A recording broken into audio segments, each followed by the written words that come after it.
Olá, tudo bem com você? Minha família eterna, minha família maravilhosa, minha família que eu agradeço a Deus por ter conhecido vocês, por estarem sempre comigo aqui, participando dos nossos estudos, graças a Deus.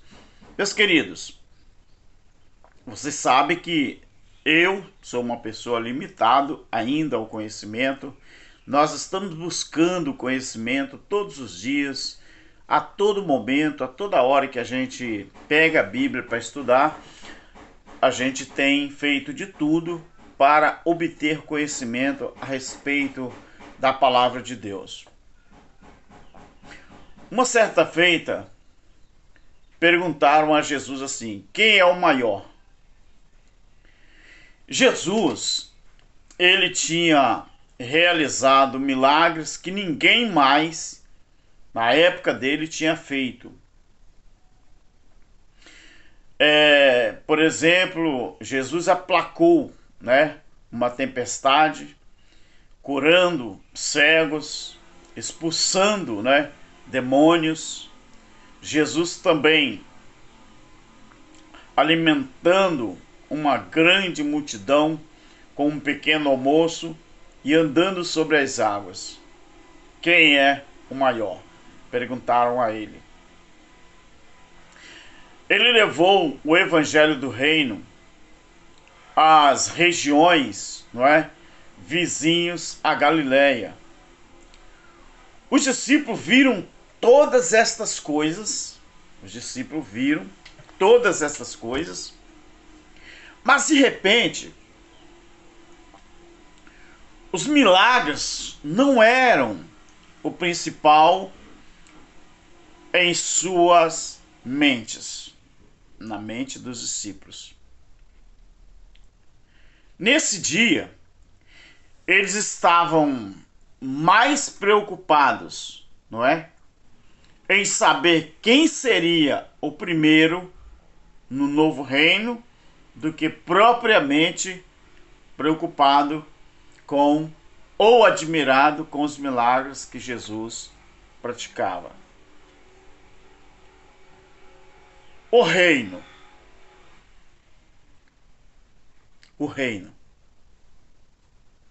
Perguntaram a Jesus quem seria o maior no seu reino.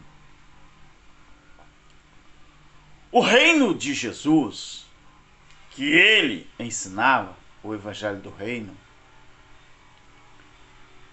era mais importante do que o próprio céu.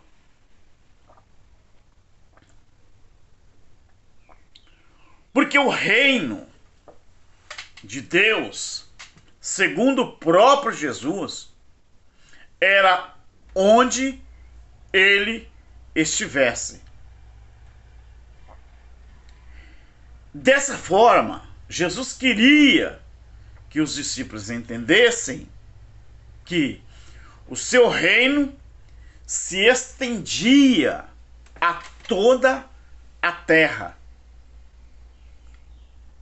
e também ao nosso coração, a nossa mente e a nossa alma.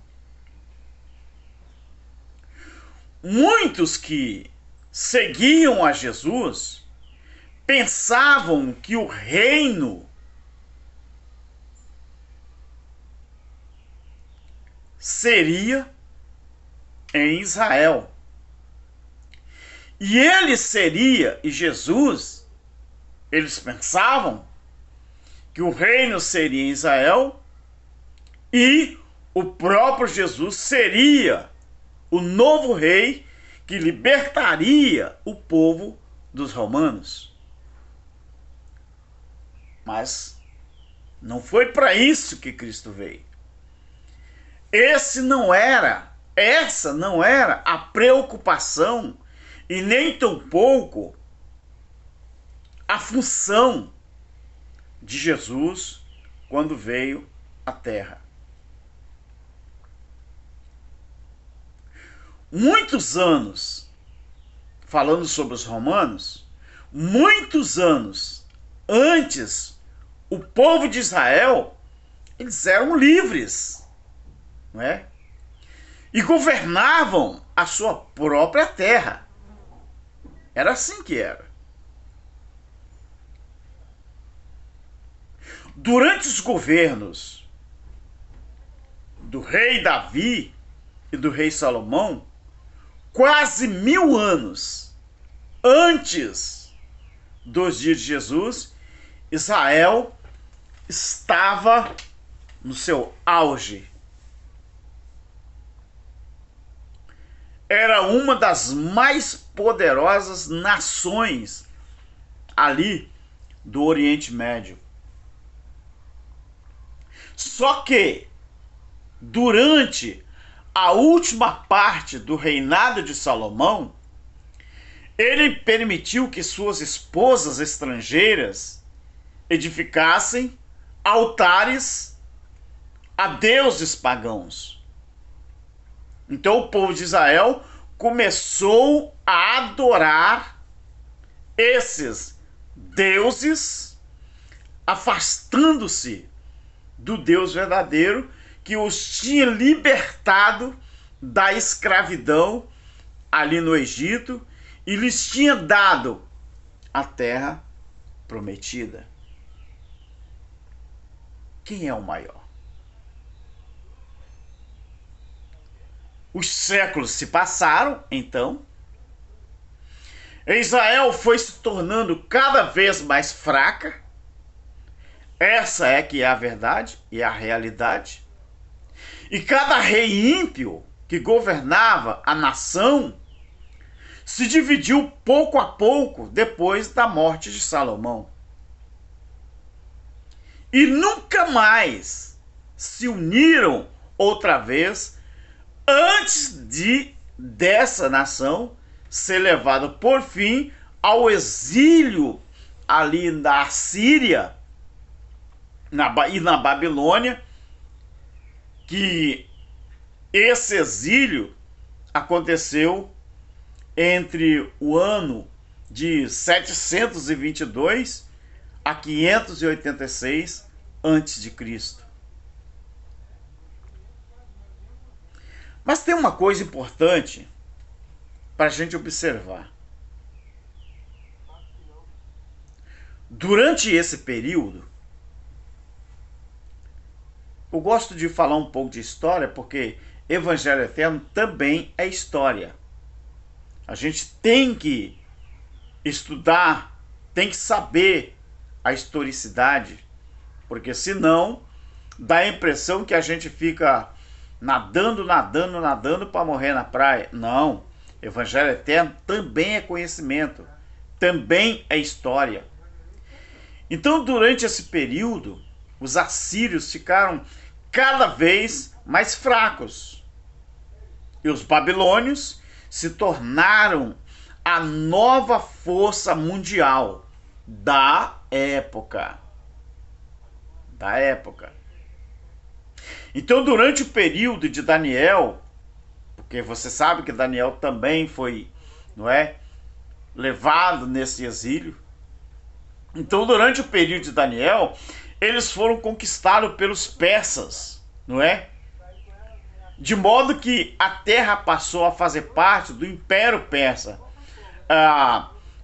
Segundo a história, em 334 a 331 a.C., ela se tornou parte do Império Grego-Macedônio, não é? Que eram reis gregos chamados Ptolomeus, não é?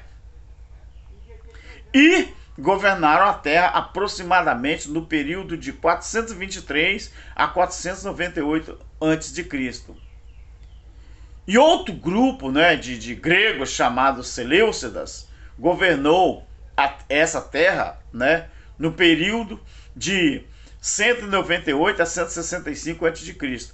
Então, meus queridos, os judeus governaram outra vez a sua terra no período de 165 a 63 a.C., quando a terra passou a fazer parte do Império Romano, como era nos tempos de Jesus. E foi assim que aconteceu durante o período em que Jesus estava na terra de Israel. Período curto de 3 anos e meio. Mas quem interrogava Jesus acerca do reino dele, quem seria o maior, essa passagem está em Mateus 18, 1 ao 6, também ali em Marcos, né, no capítulo 9, 33 a 37, também se repete no livro histórico de Lucas, capítulo 9, 46 a 48. Quem seria o maior no seu reino?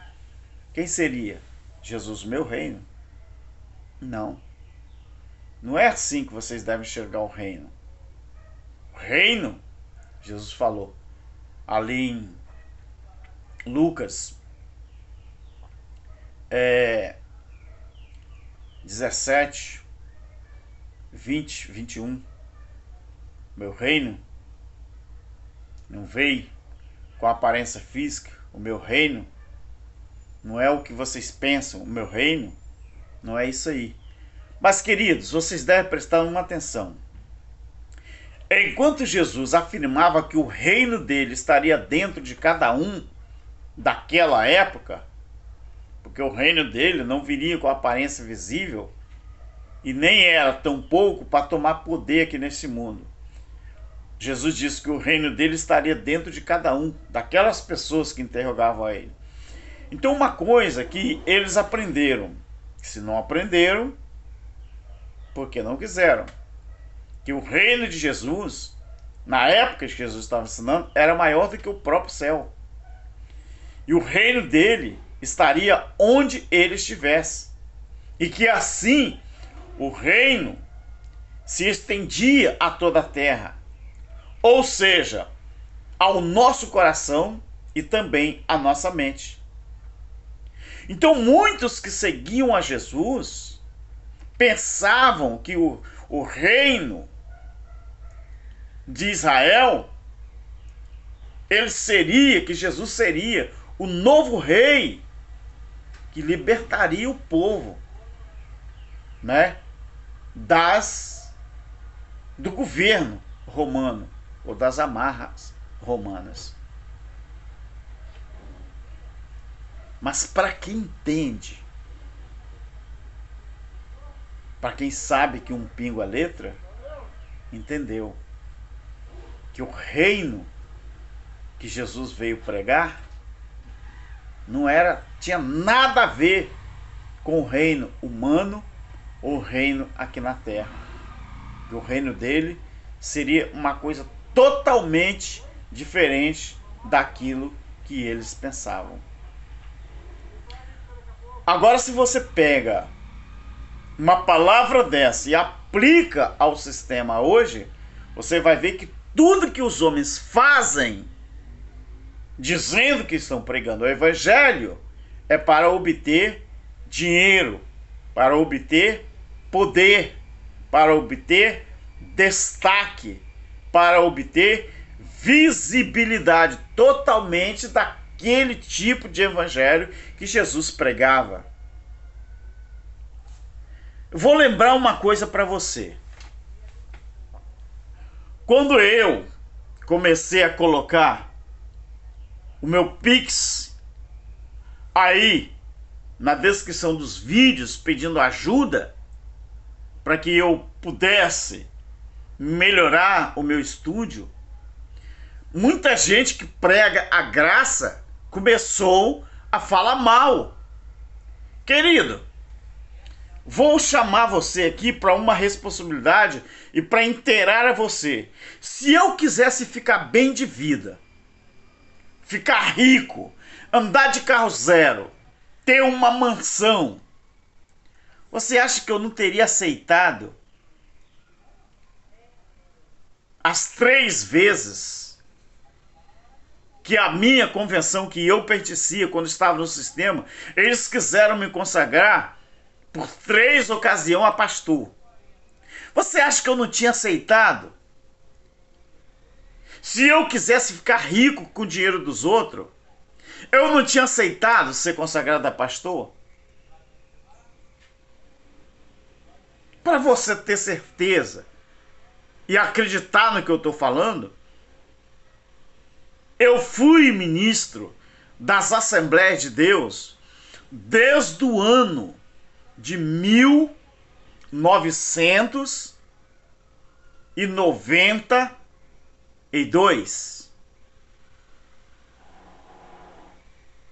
E eu, Alberto, fui levado ao diaconato, presbitério e evangelista.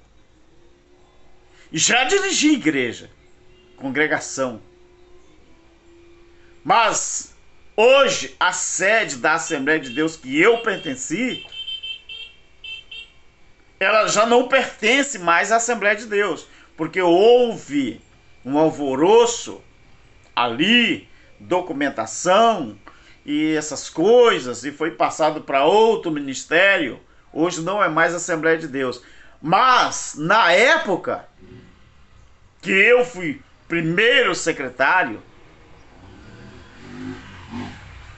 me deram um conselho para que eu brigasse pelos documentos desta igreja ou desta instituição, daquele templo físico. Não, você é o primeiro secretário, você tem que lutar, você tem que fazer isso, fazer aquilo. Falei, não. Sabe quem seria o pastor daquela instituição hoje? Se eu brigasse? Euzinho aqui, ó, Alberto. E estaria aí, ó, ganhando dinheiro. E lá já era uma renda boa. Aí quando eu coloquei o Pix aqui, irmãos, você que está assistindo o vídeo, hoje eu não tenho vergonha de pedir. Hoje, se você me der uma oferta pequena, eu aceito. Se você me der uma oferta grande, eu aceito. Mas você está me dando. Eu não estou mentindo para você usando a Bíblia para mentir para você, para tirar dinheiro de você. Se eu quisesse ficar rico, numa situação boa, eu tinha aceitado a consagração da Assembleia de Deus, que queria me consagrar pastor durante 3 ocasiões. Aí muita gente criticou. E talvez eu nem estaria aqui no YouTube, com esse canal aberto, falando do Evangelho Eterno. Tem irmãos que me ajudam com R$5. Tem irmãos que me ajudam com R$10. A minha maior oferta que eu já recebi hoje, aqui, foi de R$30, R$40. A maior oferta que eu já tive foi de R$40. Mas se alguém quiser me abençoar com 100, com 200, com 1000, queridos, eles vão fazer de bom coração. Só que eu não vou divulgar se o irmão deu 5, se o irmão deu 50. Eu vou divulgar o nome do irmão ou da irmã. Como a irmã maravilhosa, a irmã Maria, lá de Rondônia, me abençoou com uma oferta também. E eu, graças a Deus, agradeço. Irmão Pedro, o irmão Edivaldo, irmã Maria de Fátima, outros irmãos, eu tenho notado, tenho até anotado, não sei se está aqui no caderno, mas se tivesse, eu ia lembrar, está anotado em algum lugar, para vocês verem o nome das pessoas que têm me ajudado, graças a Deus. Então, queridos, você acha que eu estaria... Não está aqui não, está em outro lugar. Mas uma hora eu vou achar, vou mostrar para vocês. Então, queridos, isso é conversa de quem não tem o que fazer. Se eu tivesse a fim de ficar bem de vida com dinheiro alheio, eu não ia aceitar, eu não ia fazer um canal no YouTube, não. Eu ia aceitar a consagração, não é? Que quiseram me consagrar para ser pastor. Estaria aí, ó, ganhando 5 mil, 10 mil reais por mês, tirando esse dinheiro das pessoas. Mas isso não é o meu objetivo. O meu objetivo é falar sobre o reino de Deus, o que foi o reino, o que foi a graça e o que é o evangelho eterno. Tá bom, meu querido? Quem era o maior no reino? Jesus falou, vocês estão preocupados com isso? Jesus, eu não estou preocupado com isso porque o meu reino não é daqui. Então, meu amigo, Deus que te abençoe e preste atenção. Não se esqueça de uma coisa. O reino de Deus não é isso aí o que os homens estão fazendo, não. Esses homens do sistema vivem o reino deles aqui na terra. Por isso que eles enganam as pessoas. Mas nós vivemos o evangelho eterno, porque no evangelho eterno eu não preciso de pastor aqui da terra sobre a minha vida. Eu não preciso frequentar um templo religioso, como se Deus realmente precisasse disso. Eu não preciso participar, comer um pedaço de pão e um copinho de suco para ter comunhão com Deus. Deus está aqui, ó. E aqui. Não é um copo de suco e um pedaço de pão que me faz comunhão com Deus. Eu não preciso sair da minha casa para ir a um lugar específico e encontrar Deus. Não preciso. Por quê? Ele é adorado em espírito e em verdade. Deixe o seu like, se inscreve no canal, compartilhe o nosso trabalho, deixe o seu comentário e outra coisa. Na descrição do vídeo está aí a forma de você me ajudar. Agora, queridos, agora eu vou falar uma coisa para você. Eu ainda trabalho, não sou aposentado não, ainda trabalho. Mas a minha vontade mesmo é fazer 3, 4 vídeos por dia. Quem dera se eu tivesse essa condição. Quem sabe um dia Deus use alguém aí, quem sabe? Fala assim, Alberto, de hoje em diante, eu estou te abençoando e você vai poder ficar pelo menos 30 dias fazendo os seus vídeos. Faça 3 vídeos por dia, 4 vídeos. Quem dera, queridos. Quem dera que um dia alguém fizesse isso. Você está pensando o quê? Você está pensando que eu ia rejeitar? Não ia não, querido. Não ia não. Eu tenho internet, eu tenho luz, eu tenho água para me pagar, para eu pagar. Minha esposa, a despesa da minha esposa, aqui em casa é outra coisa, né? Mas nós dividimos as despesas. Mas quem dera, se eu pudesse, faço quando eu estou em casa, eu faço os meus bicos também, né? Que graças a Deus. Então, aí que a gente trabalha. Ainda sobra tempo para fazer esse trabalho aqui. Graças a Deus. Irmãos, tem vezes que eu chego em casa, tomo um banho rapidinho, me arrumo e sento aqui, ó, para fazer os vídeos. Não é fácil? Fácil. Ainda bem que a gente escreve as matérias, muitas coisas a gente escreve antes. Faz ali esqueci o nome que fala. É usado em novela, né? É usado em filmes, naquelas, né? Esqueci o nome que fala. Mas é assim nosso trabalho, tá bom? Deus abençoe, fique em paz e amém. Olha, na descrição do vídeo está lá a forma de você me ajudar. Faça se você sentir do nosso Criador de ajudar. Se não, não precisa, tá bom? Deus abençoe.